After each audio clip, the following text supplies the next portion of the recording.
సాధారణ ప్రజలకు రూల్స్ చెప్పే అధికారులే కొందరు ట్రాఫిక్ నిబంధనలు పాటించడం లేదు.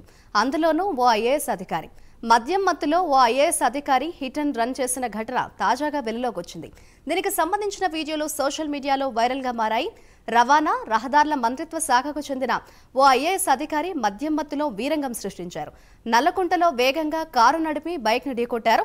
మే 18వ తేదీన ఈ ఘటనకు సంబంధించి నల్లకుంట పిఎస్లో ఫిర్యాదు చేసిన పోలీసులు పట్టించుకోలేదని స్థానికులు ఆరోపించారు. ప్రమాదం జరిగిన సమయంలో కారులో మద్యం బాటిల్ కూడా ఉన్నట్లు స్థానికులు తెలిపారు.